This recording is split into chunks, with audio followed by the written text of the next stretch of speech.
Okay, greeting and welcome everyone. This is Dr. Barrett-Fox. I'm happy to be with you today talking about proposals. I think proposals are certainly, without a doubt, one of the most important technical writing genres that we spend time with in this class. And if you do go into industry and you do any kind of administration or sort of project management work, proposals are something that you're going to deal with on an extremely regular basis and something that's going to have as a genre a lot of they're something that are going to have a lot of impact upon whether or not you're successful, because they are absolutely central to large questions like how am I going to get this research funded, how am I going to get this project funded, how am I going to get the go ahead to do the kind of work I want to do, or to investigate the kinds of questions I want to investigate. All those sorts of approaches, all those sorts of asks depend on your fluency in proposal writing. And that's why it's important to spend some time on it. And before we get into our articles for this week, I wanted to take just a moment and kind of relay a story of my own, a story based in my last institution before I came to K-State, where I did work on a big proposal with my associate provost, Brenda Kowalewski, in terms of trying to integrate Adobe applications, right, into the sort of freshman first year writing sequence. So like English 100 and 200.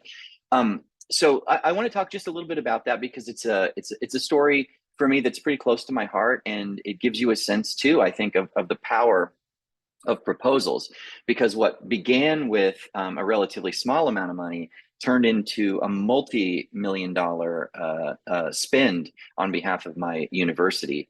And the president was really excited about it. And in the process, I learned a lot about Adobe. Weber State University became an Adobe Creative Campus. There are only 60 or so of those right now in the United States. And yours truly became an Adobe thought leader as well. And so my commitment to digital rhetoric is very strong. And this grant proposal allowed me to do something pretty special with our first year writing curriculum. And I should say, at Weber State, it's kind of funny. Weber State are also Wildcats, so you can see in my graphic here, it's pretty close to K-State colors, which is kind of fun. But at Weber State University, so here I'm the director of the Center for Communicating Innovation, but at Weber State I was the director of composition. And Weber State's a big school. It's about 29,000 students. It's a giant regional university in northern Utah. And yeah, I was the director of composition. So I oversaw 4,000 to 6,000 freshman students in that first year writing sequence every year. It was a big job, a big administrative job with lots of lifts, but it allowed me a kind of inroads into the center of the university in some ways, because almost every freshman has to take those classes. So those classes become essential to sort of mapping out and building what our priorities are for students, right, as they sort of move through their educational journey. So as director of composition, I teamed up with, and this is me here, I have more hair in this cartoon than I do in real life right now, but that's supposed to be me. I teamed up with this little character on my left here, who was my associate provost at the time. Her name is Brenda Kowalewski. And it all started with the kind of question about whether or not bringing digital applications, like the ability, for instance, to create a digital documentary in your English 100 or 200 class, other kinds of digital genres as well. Like infographics is, I think they're a great example of a really cool digital genre. But the question was, will integrating Adobe applications and digital writing and digital rhetoric into our first year curriculum, will that make our freshman writers stronger writers? And so we wanted to answer that question, and the way to do that is that Professor Kowalewski, or Associate Provost Kowalewski, and we applied for a grant from the Utah System of Higher Education. It's called USHE, and it was a $100,000 grant to run a pilot to see whether to kind of set up a test to see whether our students in English 100 and 200 were able to better meet course outcomes if they had access to these kind of digital writing technologies. So because Brenda was the associate provost, she was the PI on the grant. That's the principal investigator, and I was the co-PI. But I essentially wrote the whole thing and did kind of the work of the measurement of it all. She was just kind of there for support, and she did a wonderful job. It was terrific. And so what we did with that $100,000 is we bought Adobe access to the Adobe suite for 600 of our students. And again, that's a little small chunk of the 4,000 to 6,000 students that I was responsible for every year. We had about 100 people teaching between 70 and 100. It kind of varied depending on enrollment each year. Between 70 and 100, faculty, adjuncts, lecturers teaching and even graduate teaching assistants teaching our freshman writing sequence. So we pulled 600 students out. We did 300 in the fall, 300 in the spring, and essentially what we did was I built a whole curriculum, so a whole assignment sequence that integrated Adobe digital applications into the writing curriculum. And what we did essentially is measure directly and indirectly whether or not at the end of that year students felt more prepared to enter the workforce, but more importantly and more specifically, whether they better met the outcomes for the classes, right? You know what class outcomes look like. You're all pretty familiar with that.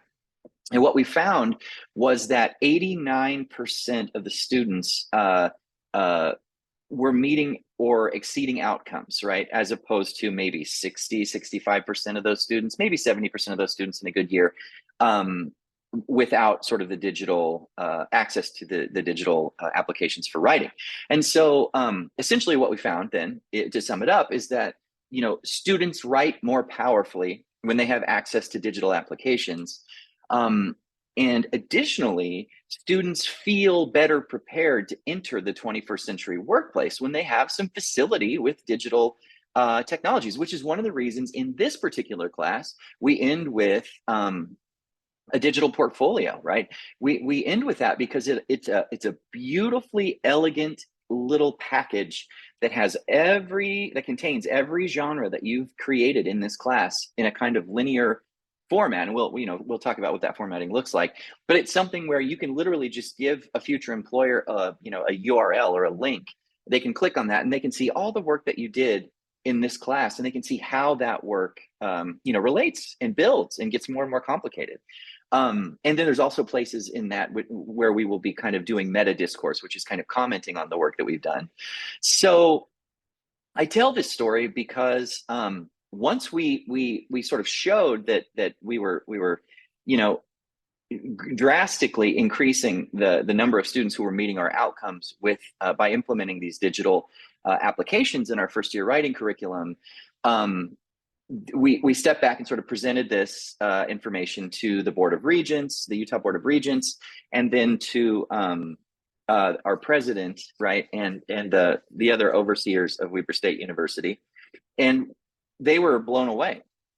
And so what we thought was going to be a relatively small push, and it just started with this $100,000 grant, right? $100,000 is not a lot of money when you're talking about big institutions like this, but our president was so blown away, President Mortensen, that he immediately, the next year, bought the Adobe suite for all 29,000 students at Weber State University, which, of course, there are corporate deals, right? You get a deal if you buy more of them, like buying something in bulk, but it's still a giant purchase, multi-million-dollar purchase. And it really helped Weber State establish itself as a kind of a huge success in the region in terms of really emphasizing sort of digital literacy in our students. And so I have this little graphic here that the Adobe artist drew when we were presenting in one of the several Adobe presentation experiences that they invited us to do, because we were kind of exceptional in what we were able to produce here. And it made Adobe excited, right? Because we were able to really quantify how access to this digitality really helped our students. And Adobe, of course, loves that because it shows that their products are working. And I just created a little link here to a URL in case you're interested in reading more about what we did at Weber State. So it's not just me. And in fact, on the page, you'll see I had one foot out the door on my way to K-State already. So you don't actually see my face in these little videos as much as you might. But my name will appear a couple times. And what you're going to find here is kind of the whole story of what Weber State did with Adobe to bring us to our special status. And so again, this went from $100,000 proposal to do the Utah system of higher education to $100,000 grant, which we used to fund this 600-person study, right, of freshman writers. And then it turned into I don't know, somewhere between a $3 to $6 million ask. And it really changed the face of Weber State University, really allowing it to push forward as a kind of sort of a digital, a kind of a leader, right, in bringing students to digital fluency and digital awareness. So it's a good success story, and it's a story to show you all, I hope, that proposals are deeply important. If you're the kind of person who wants to get something done, do something new, a proposal is almost always part of that. Particularly because you're going to have to win money to prove that what needs to be done in the first place, similar to what we did at Weber. So anyway, there's this link here if you want to read more about that, just to give you a sense of what it sort of turned out to look like. But it's a fun story, and it's something to talk about, or something that's fun for me to talk about, because it's a really kind of quick progression from sort of small money to giant money, and from small evidence of student success to really widespread evidence of student success. So in terms of the readings for this week, I wanted to spend just a couple minutes on Griffin. As you notice, Griffin is not a super complicated read, but Griffin really does do a nice job in his article, How to Write a World-Class Proposal. He does a really nice job just sort of laying out what the kind of fundamental elements of a proposal look like. So just with, as with every week in this class, I want you to feel comfortable with the genre. I want you to have a sense of what a proposal looks like. So when you operate, when you move from context to context, maybe you move from being, a tech writer to being a manager of tech writers, move from one context to another, that you're able to take the genre, say, of the proposal and apply it to those different kinds of contexts. And I think for that reason, Griffin is really useful. So in order to get us oriented, he really does start us out with kind of what the most, if you were to extrapolate what the most generic version of a proposal might look like, this is it. This is it. In some ways, like if you want a really easy, portable understanding of what a proposal might be to put in your back pocket for later, I think this is the best one. It consists of at least these things, right? The executive summary. We've talked about executive summaries before, right? It's a paragraph that gives this beautiful sense of everything that the proposal is going to do in a super duper concise way, right? In just a paragraph, because executives, CEOs, they are so busy. They're dealing with hundreds of problems every day. They need to be able to get a sense of the scope of a project as quickly as humanly possible. And so the executive summary, and I think you can look back at all of our lectures for this class, and you hear me saying one of the fundamental values of technical writing is being able to be concise, right? Is concision. And the executive summary might be the most sort of crystallized version of that hope. Or a genre that crystallizes that need for concision, because you have to say a lot in a really, really small space. Then you offer background information, context, who you are, who they are, what the problem is, right? What the problem is. And this is a toughie, because if you're dealing with, say, I've had students work with community clients a lot in this kind of a class. I usually don't do it in a shorter 8-week class, just because it's really hard to get established, especially as a new person at this university, but that might change in the future. But I should say, in dealing with community partners, students sometimes struggle with how to tell somebody there's a problem in their organization that needs to be fixed. So this background information establishes, the need for something, right? In some ways, kind of the rhetorical exigence, right? The imperfection marked by urgency, to go back to Bitzer's language there. So that background information section can have, a few things going on, but it's deeply important. Once you set up the problem and your own ethos and demonstrate some knowledge of the institution that you're dealing with, then you can move into the proposed solution. So we're going to do this, and then implementation. This is how we're going to do it. And then you give a sense of other questions that you might offer, the solution provider profile that is kind of more about you, engagement issues, and an appendix. So he sums it up really nicely on page 38. So I pulled this little quote. I thought it was nice. He says a proposal should not only provide great information, but it should demonstrate that you've done your homework, right? And that you've analyzed and understand the problems. So the best kind of proposal continuously takes into account the client's problems, and the client's needs. And he doesn't say this, but also the best ways to appeal to the client. Because in some cases, you might be dealing with, like when you get started with proposals, you might be working with small nonprofit community organizations, and you don't want to insult their overworked and underpaid, say, executive. And so you have to be able to frame problems in the organization in ways that, sometimes that don't feel like you're attacking the credibility of the organization. So it's actually a little bit more rhetorically nuanced than you might think. And so that's one of the reasons why, for me, rhetoric is so absolutely critical to keep in mind, questions of rhetoric, as we move into these more and more complex tech writing genres. So the way that Griffin wants us to kind of conceive of doing this work, right, is he wants to conceive of the best type of proposal writing being what he calls client-centered proposal writing, right? Client-centered proposal writing. So when you're thinking about that, right, you're keeping the needs of the client central to the proposal. And he asks 7 different questions here, and I thought these were really, really useful questions. They all have to be answered. They don't necessarily all have to be answered in the proposal itself, but they have to be answered before you can write the proposal. Some of them will, of course, trickle into the proposal itself. But what's the client's problem or need? That's crucial, right? What makes this problem worth solving, or this need worth addressing? That's kind of, in some ways, similar to Bitzer's rhetoricity, right? Or at least rhetorical audience. Like, we can't appeal to an audience that can't make change because it's not a rhetorical audience. So what makes this problem worth solving, or this need worth addressing? What makes addressing it possible? Number 3, what goals must be served by whatever action is taken? What goal has the highest priority? What products or applications or services can I offer that will solve the problem or meet the need? What results are likely to follow from each of my potential recommendations? And finally, compare these results to a customer's desired outcomes or goals. Which recommendation at the end of the day is best for meeting the goals as the client themselves has articulated? Useful questions. And so he gets in, I think, a little bit more detail when he's digging into the elements of a strong proposal. And I wanted to spend time with each of these and just offer them to you out loud in a kind of verbatim way, because I think, again, it's so important, just like thinking about the rhetorical situation, that you start to embed these elements of a proposal, of the sort of the generic elements of a proposal, kind of in your mind. You will be working through them in this particular instance, but again, I want you to carry them away. And so this executive summary is where he begins, right? It's a synopsis, as I said, of your entire proposal, right? It shouldn't be longer than a page. I actually ask for it to be a paragraph, because I really want my students to practice this concise writing, right?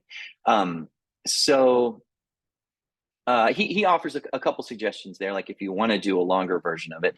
But that's what the executive summary is supposed to do. It's supposed to capture exactly what you're going after in a nutshell. In the background information section includes everything you've learned about your client. So it should demonstrate that you've done your homework, that you know the organization, that you know the organization's communication structure, economic sort of limitations, right? So we're working within this particular kind of a budget, this or that. And it should also show that you've been effective. And I like this. I think this is actually super important. It should show that you've been effective at gathering information to determine your prospects' unique problems and needs. And so I say this because, even though I'm in some ways a historian of rhetoric and persuasion, this is sort of my primary identity. My wife is a sociologist, and I have a master's degree, not just in English, but I have another master's degree in American Studies, which is straightforward kind of American history, American women's history degree. And then as a PhD student, I was able, because of my unique background, I was able to actually take methods courses in the social sciences, because I incorporated social science research methods into my dissertation.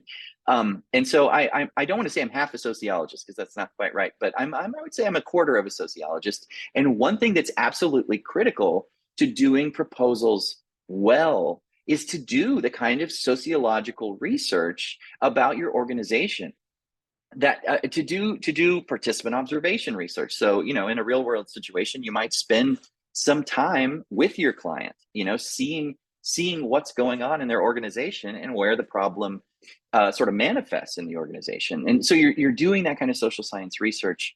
And for me, that social science research is pretty crucial. Is pretty crucial, even for those of us working in the humanities. But of course, is double crucial for those of us doing technical writing, because your ability to show, and this is not always the case, right? But especially when you're dealing with a new client, your ability to show that client that you can understand their organization in nuanced ways is absolutely critical for them, allowing you to do the job, for you to win the proposal in the first place. So you have to show that you've been effective at gathering information. So you've got to be able to kind of make that clear for them. So then you offer the proposed solution. So here you reveal what it is, right? The product, the service, the project that you believe will solve the problem. You must describe the solution and persuade the client that it's the best way to improve things, increase revenue, lower costs, meet some mandated need. This section can also contain a subsection of the non-financial and financial benefits of the proposal. Because of course, proposals some will be financially oriented and others will be, will operate in sort of different zones. The implementation section is also super critical, right? And this is a section where you will explain the steps you're going to take to make sure you can solve this problem. So here you're talking about methods, practices, materials, labor, time, anything else you're going to need, right, to make this happen. You're also going to have a sense of the solution provider profile, and that is, you're going to give a sense of sort of who you are and why you can solve this problem. Who you are and why you can solve this problem. And frankly, I would say I would put the solution provider profile before. This is a tough one for me, and I think it can differ based on the proposal. And I should say proposals will almost always have all these elements, but they might be in different order, kind of depending on the rhetoricity of your situation or the rhetorical requirements of your situation. But in this case, say in the case of our assignment, you're appealing to me. We're doing this kind of same through line that we've been doing through the course. I'm a fake boss at a real place. You've applied, you've sent your resume, I responded, you've been hired. We're kind of staying in that motif. And in this section, in this case, right, I would want to know about you early. So I would suggest moving the solution, the provider profile to somewhere earlier in the document, perhaps even after the background information section, because those two sections are going to speak to each other. What's the background on the business or the client? What's the background on the provider who's going to, kind of offer the solution? Those can be in conversation. Finally, engagement issues. So this is a way to describe any contract that you might enter with your client. So professionals like management consultants and CPAs always prepare these kinds of engagement letters that specify, the unique issues at work here. That's probably not going to apply in this particular case. And the appendix is important because it contains whatever supplemental documents that you find to be important, right? To be persuasive in solving these problems. And this can be things like resumes, which we've already practiced, biographical sketches, references, recommendations, case studies, written endorsements, pictures, worksheets. And I'll have another list with some other options there of things that can fall into your appendix as well. But the appendix is supplemental information that can make your case stronger. So for me, this notion of a client-centered sort of proposal process is really what makes the Griffin piece useful. It's really what makes the Griffin piece useful. And so moving forward to this notion of the I'm sorry, I just lost the word in my mind. The appendix. I'm so sorry. I'm getting old, folks. What other kinds of ancillary documents can move into the appendix? PowerPoint presentations, video explanations, spreadsheets, flowcharts. Again, we said resumes, case histories of similar projects. And that's actually one of the reasons I decided to begin with my little story from Weber State about the success of our proposal there. Sometimes if you can show a client that you've been through a similar, set of circumstances and kind of come out come out the other side successful, that can be really, really convincing and can really help your case. So case histories can be really important. I don't think they're going to be useful in our assignment for this class, but there's something that can, and it's really nice. The one thing with case histories that is really, really, I think, pleasing is that the more success you have, the easier it becomes to have success in the future, because you have these narratives that you can start to rely upon to explain why you're effective at getting this work done. Website content, et cetera, et cetera. So final thoughts from Griffin. With proposals, the client wants to see language that is geared to his or her specific problems and needs, and that clearly demonstrates a consultative process. Proposals that put the prospect's unique needs at the center of everything have high success rates, or higher success rates, right, than boilerplate proposals. I see a couple typos on that one. I'm sorry. I will get that fixed. But to take away there, right, it's pretty simple. Right, the more specific information you can offer about your client, the more success you're going to have in your proposal. So I also want to spend a little bit of time talking about this article, Rhetorics of Proposal Writing, Lessons for Pedagogy and Research in Real World Practice. And this was in the Journal of Technical Writing and Communication from 2019. It's a little newer than the Griffin piece, and it's a little different than the Griffin piece as well, because the Griffin piece, and this is Lawrence, Lusos, and Clark, the Griffin piece is kind of an overview, right? It gives a sense of kind of what the generic nuts and bolts of a proposal might look like. But with the Lawrence piece, we're getting into the mix of it, right? We're getting into the mix of it. We're getting into a sense of what makes, what people who are actually writing proposals are doing, and they're getting a sense of that through, running these kinds of wonderful experimental questions. And so their central claim is pretty simple, right? By coaching students on the wide range of rhetorical practices that proposals require, rather than how to produce proposal documents, technical and professional communication instruction can better prepare future communicators to manage and produce competitive proposals and more actively participate in these important efforts in the community, in industry, and in the academy. That is, to make you aware of the rhetorical possibilities in a given situation in which a proposal might be useful actually prepares you better than just practicing proposals as if they were a rote set of steps. And of course, we will do both of those things in this class, right? We're offering a set of steps, but then I'm asking you to kind of expand those and fill them up, put flesh on the bones of the particular, facets of a proposal. So, who are the authors and what are their experience, right? And I love this article because it's really nice.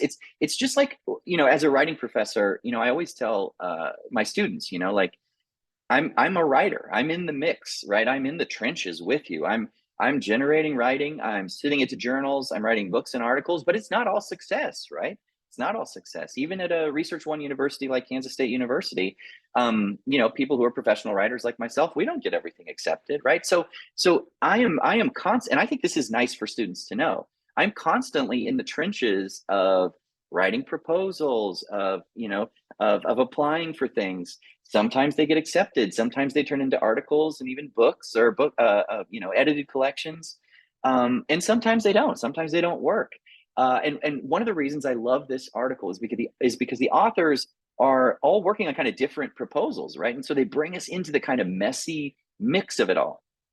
So we're dealing with people who are working to propose a research study, a proposal to win new business with a government agency, a proposal to sustain an existing community engagement project on a university campus.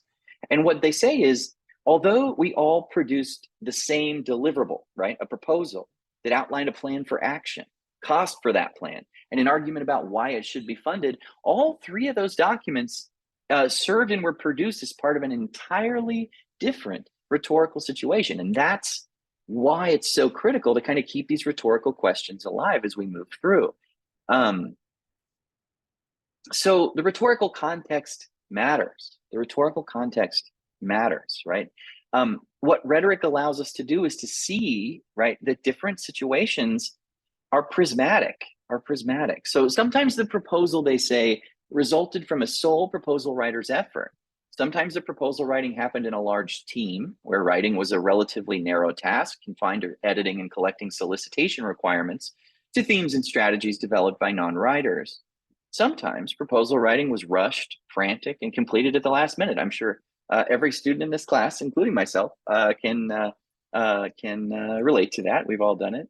We've all been there. I've certainly graded a lot of work that was written at the last moment. At other times, it was slow and methodical and completed in shared documents with collaborators in other locations over the course of many weeks or months. Furthermore, they say, none of the documents looked, worked, or behaved the same way within their organizational contexts. Some guidelines were strict and fixed, and the actual work, service, or product being proposed lived within a complex package of ancillary materials.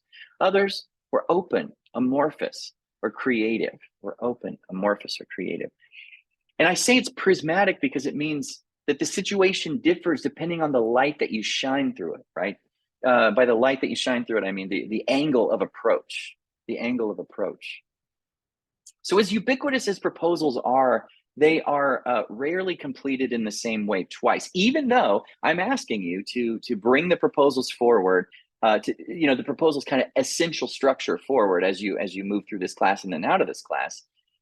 You're doing that on one hand, but on the other hand, you're keeping in mind that it's never going to be exactly the same twice. And in some ways, that's kind of the beauty of the proposal, right? Is being able to make the differences matter. And for that reason, I have this lovely little quote by Heraclitus, who's one of my very favorite pre-Socratic philosophers. And Heraclitus says, hey, you never step in the same river twice, right? It's never the same river and you're never the same man. And that's it, right? You never step into the same proposal twice.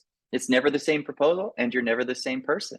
That is, if it's your first proposal, it's wildly different than if it's your 20th proposal, for which you can show the success of 6 or 7 proposals that came, that anteceded that or came before that, preceded that, So it's wonderful to consider the fact that these shifting contexts, though they're going to bring similar generic elements, the shifting contexts of proposals make them a wildly dynamic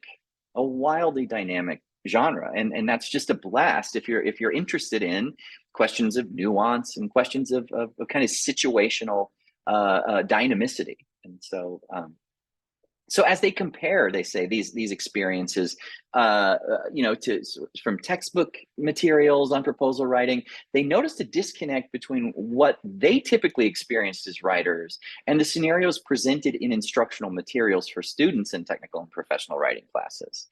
And this was a big deal for them. This is kind of what brought them to write the article in the first place. They say, we argue for a shift in how teachers and researchers in technical and professional communication conceptualize proposals, offering strategies or moving away from form-based discussions toward more productive rhetorical ones. So what does the scholarship say about teaching proposals? Well, Ding's piece is really important from 2008, and they reference Ding. It demonstrates that students learn proposal writing best by participating as a member of the activity system in which the proposals operate, right? This is one of the reasons why I have you, even though we're not dealing with community clients in this class because it's such a quick class, because 8 weeks is, as you can see, in 8 weeks, I am assigning writing, I'm grading, I'm giving you revisions, you're sending revisions back to me, I'm grading. It's a very full, I am grading a lot, right? In this class, you all can imagine, there are 25 of you. I'm getting 25, 6 or 7 page documents every week from the first week, and then twice a week with revisions after that. So imagine the immense amount of grading. And I'm not complaining, I love it. I love digging into your work, and I love seeing how that work progresses. I wouldn't be a writing professor if I didn't totally dig that. So again, that's not complaint, but it's a question of how to make the experience of writing a proposal still contextually rich and nuanced, but in the kind of closed context of a class, rather than forcing you out, to deal with a community client, which I would probably rather do, but again, which this 8 week super quick version of the class really might not allow us to do, at least until I've been at K-State long enough to have some kind of working relationships with community clients where I might be able to farm a student out really quickly without doing a whole bunch of sort of preliminary work like research, interviews, participant observation, and those kinds of things. So the best way for you to learn, right? The best way for you to learn is to be part of the activity system in which you operate. That means I want you to be thinking about this proposal as part of the trajectory of you've applied to the job. I'm the fake boss at the job, right? And we've moved through these genres in order to build a kind of sense of the activity system in which this proposal is operating. So that's kind of the one of the purposes behind why the class is structured as it is, because I don't want it to be artificial. I want it to be I want it to be as real and nuanced and textured as possible. So what findings did the authors of this study come to? Well, the aim of the study was to figure out the motivations for and the barriers to grant proposal writing. So it's a lovely thing, and it's actually one of the reasons I teach this is because it's a really good example of how to do this kind of a study. And if you're kind of questioning like why, so there are professional and technical writers in the world, right? And there are professors of professional and technical writing. How do those two groups differ? Well, this is a great example of how those two groups differ. Professors of technical and professional writing, scholars of technical and professional writing, we don't just want to be able to generate these documents, though we do, right? We get proposals, we use that money, we do stuff with it. But we also want to understand kind of what best practices for doing that might look like and how we can help convey that to students. So how did they come to all this information? They did 4-hour-long interviews with faculty members at a big research university like ours, 1 in science, 1 in engineering, and 2 in humanities. Now, you might say, oh, Dr. Barrett-Fox, this is a really small group. And it is, right? So there aren't going to be any kind of statistically significant findings from this. But instead, these are longer, hour-long qualitative interviews. So the subjects said that the challenges they experienced didn't exactly coincide with the writing part of the proposal. Instead, they struggled to find a source of funding. They struggled to find a place to appeal to in the first place, or to propose something to in the first place. They struggled in conceptualizing a fundable research project. They struggled to demonstrate enough experience in a particular area to gain the confidence of that funding source, right? So they struggled in some ways, not with the generic characteristics of this, of the proposal. They struggled with the rhetorical nuances of the situations that they were in some ways kind of chasing after, right? So this is what they say on 42. Although the research and instruction material currently available in technical and professional communication emphasizes participation in a genre, right? We've talked a lot about that. And crafting of a document, we've talked a lot about that. The practitioners we interviewed emphasized the development of a research project and the acquisition of funding, right? The acquisition of funding and the development of a research project. They also give us something that I think is super useful. They give us a sense of kind of how the rhetoricity of different proposal situations breaks down. And they give us a few different kinds of proposal project types. And so the first is we get a research grant application. The second is a private sector contract proposal. The third is a nonprofit grant proposal. And the fourth is a technical and professional communication course assignment, kind of like the one you'll be doing in my class. And so what you're going to find as we move through these categories is that the role of the writer changes, the role of the audience changes, the resources are different, the limitations are different, and the proposal actions are different. So the reason I had that kind of prismatic metaphor a few slides ago is because every situation is different when you start to shine the light of rhetoric on it. And so for the research grant application, the role of the writer is pretty clear, right? You're a researcher, you're either alone or on a team, and you are most of the time working inside of an institution. If you're a private sector proposal writer, you are probably receiving this direction from a manager. If you are a nonprofit grant writer, you might be working with the team, but you're receiving direction from a manager. And in a class, right, you're a student receiving the assignment from the professor. And the audience for the research grant application back at the top is something big, like the NIH, the NEH, some kind of big federal, granting organization. In the private sector, that can also be your audience. It can be government, it can be a commercial entity as well, where you are soliciting a product or a service.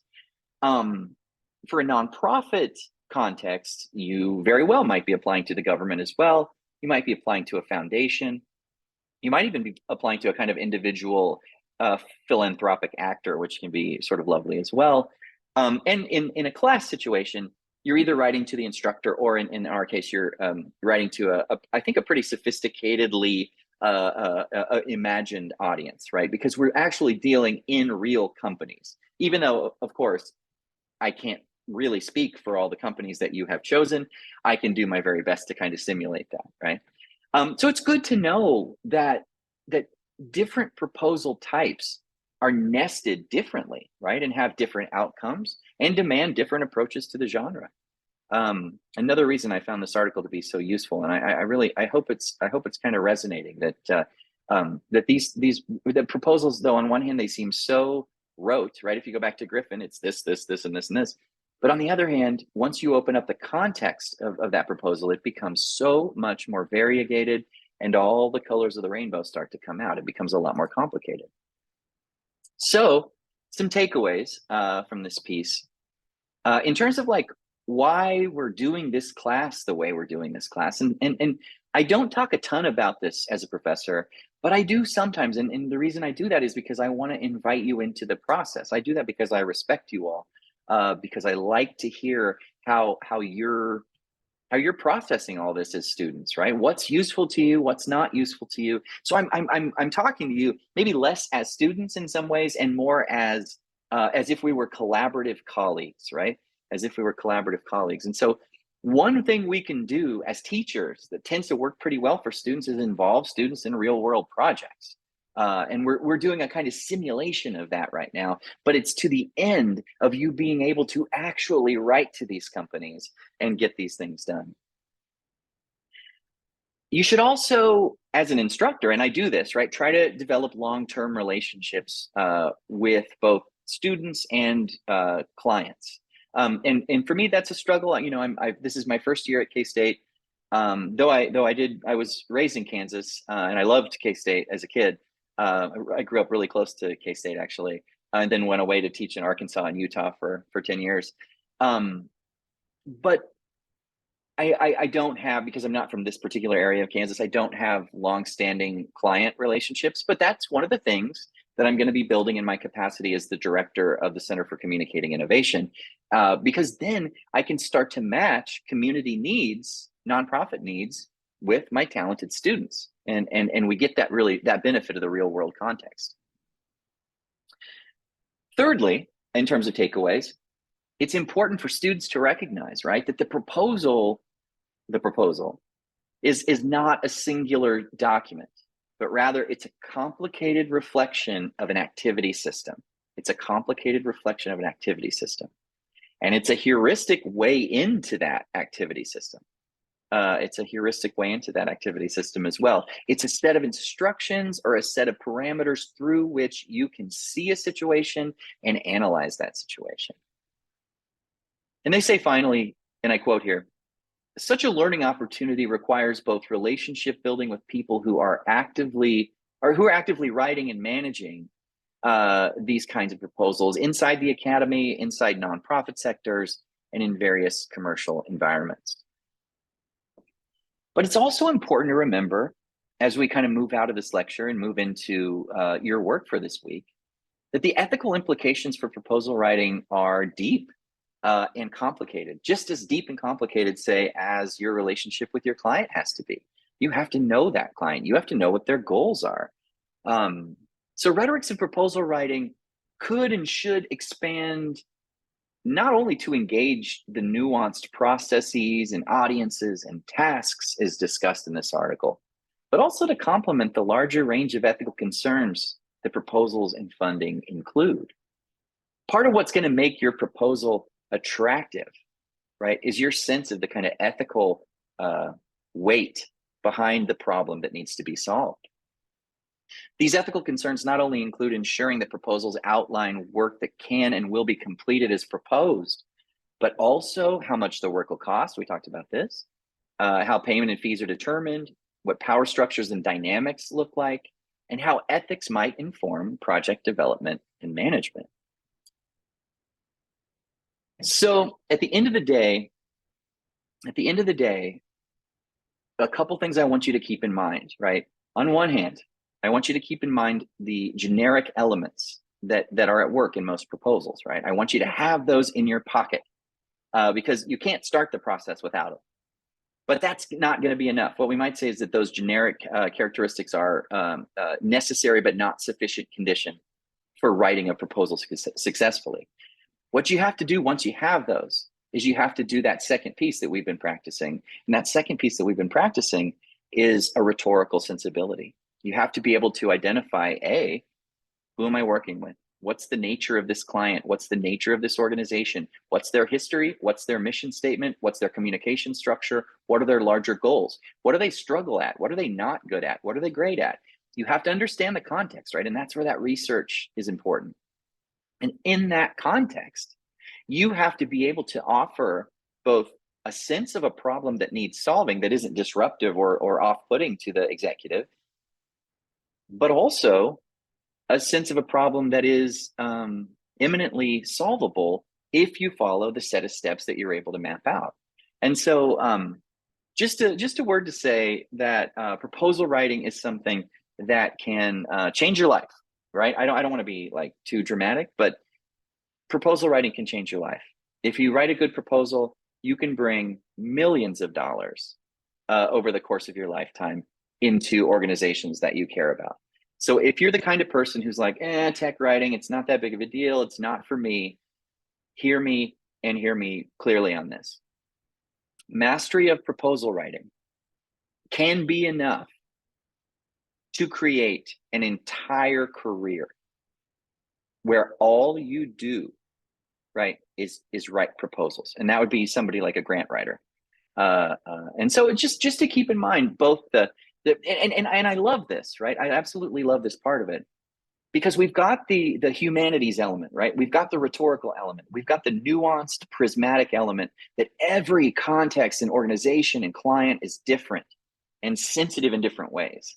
But then we've got the kind of tech writing solidarity component where it's like, yes, there are some elements of this genre that I can depend on, right? That I can use as walking sticks to push myself through this complicated procedure in this complicated context. So anyway, I hope you enjoy the work for this week. I'm, as always, thoroughly enjoying reading your work and commenting on it. And as you all can tell in your work, with my feedback, I hope you can tell that I take a great deal of pride in my feedback in the sense that I never rush it. I never rush it. I always take my time. And instead of approaching you in a purely kind of normative way where I'm just trying to evaluate, you did this wrong, you did that wrong, you're going to see in my feedback, and I'm sure you have already, I'm engaging you like a conversation, right? Sometimes there are things that need to be adjusted to make your offering a little bit more germane, right, to what the hopes of the assignment were. But a lot of times I'm telling you where you're impressing me. I'm telling you what word choice was particularly effective there. Maybe I'm offering some potential versions of a sentence. So I hope you see in that and in this class a real sense of love, a sense of care, a sense of respect for you, and what you bring already before this class starts, like the amazing amount of experience and knowledge that you each bring, but also the care to help you kind of to build that and to help make you even stronger. So thanks, everybody. Have a lovely day.